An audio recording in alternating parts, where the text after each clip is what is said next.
grâce à Allah qui, par sa miséricorde, nous a permis de célébrer cette journée-là de l'excellence et de l'équité. L'excellence, c'est effectivement dans nos missions, on a l'obligation ou donc le devoir d'accompagner l'excellence. L'équité, toujours dans nos missions, on a également l'obligation, on a le devoir et l'obligation même d'accompagner les personnes défavorisées qui, normalement, devaient être, si on les accompagnait, devaient être dans le lot des personnes affectées dans le cadre de l'excellence, mais qui n'ont pas la possibilité, donc les moyens, souvent, d'être dans ce groupe-là. On a décidé cette année de faire une pierre deux coups, fêter l'excellence, mais également fêter l'équité. Parce que l'équité également, ce n'est pas l'égalité. L'égalité, c'est pour une même situation, mettre tout le monde au même pied, sur un pied d'égalité. Et quand il s'agit d'équité, il y a une petite discrimination qu'il faut faire. Et cette discrimination-là permet à certaines couches de bénéficier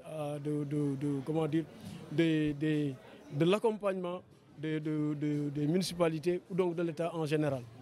Cette année, on a décidé de distribuer 2000 kits dans le groupe d'équité et de l'excellence. Dans le groupe d'excellence, on a décidé pour les 11 ou donc 10 écoles élémentaires de la commune du Sud-Nord de choisir les meilleurs élèves et à côté choisir les personnes qui sont dans une situation défavorisée. Les couplants, ça nous a fait à peu près 1500 élèves, 2000 élèves qu'on doit primer aujourd'hui. Et l'année passée, on avait pris 7200 élèves, c'est-à-dire l'ensemble des élèves de la commune du Sud-Nord.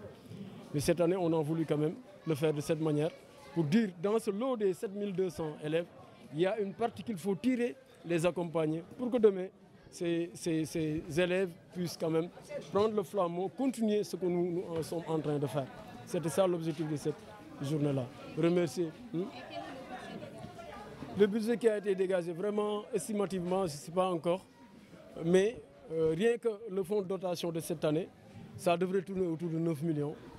Si je ne m'abuse, le fonds de dotation de cette année, l'année 2025. Parce que tout ce qui est financé, tout ce qui est mis dans ces journées-là, c'est le fonds de dotation.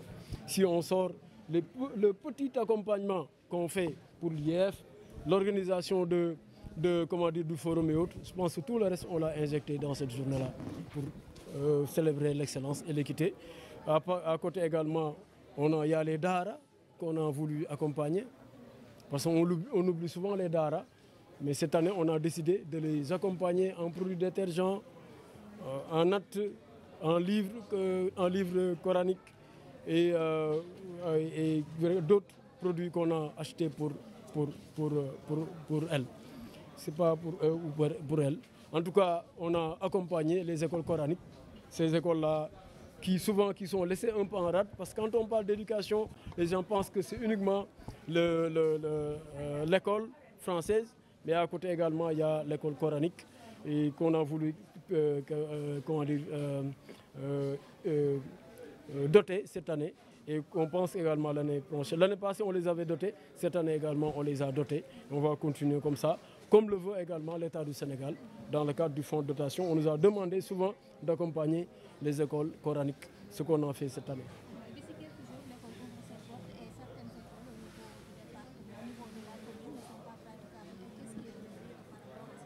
Donc, la praticabilité des écoles, vous savez, les écoles de la commune du Sud-Nord, il n'y a que deux qui sont fondamentalement dans une situation assez compliquée, parce que là où elles sont bâties, ces écoles-là, il y a une nappe assez agressive qui est là-bas.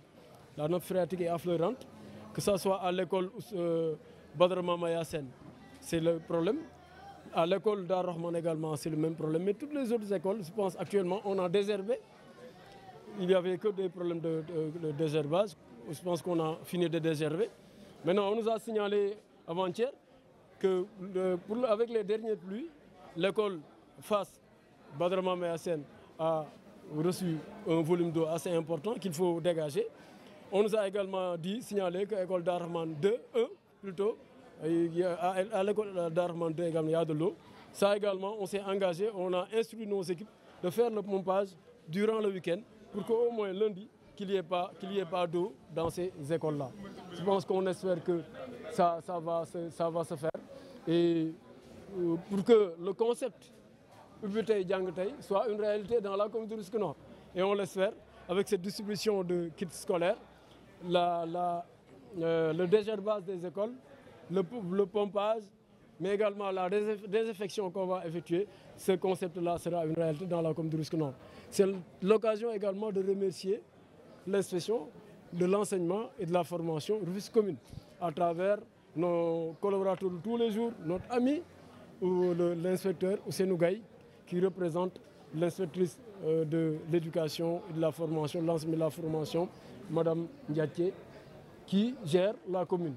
Bon, je le disais tantôt, Ousseynou, c'est un fonctionnaire, mais un bon fonctionnaire. Pourquoi je le dis? Être fonctionnaire, c'est le dévouement, mais c'est le désintéressement. Et tout cela, on l'a vu. Quand il assurait l'intérim de l'IF, jusqu'à devenir ce qu'il est aujourd'hui, le secrétaire général, nous, on a senti la présence de l'inspection de l'enseignement et de la formation IF commune.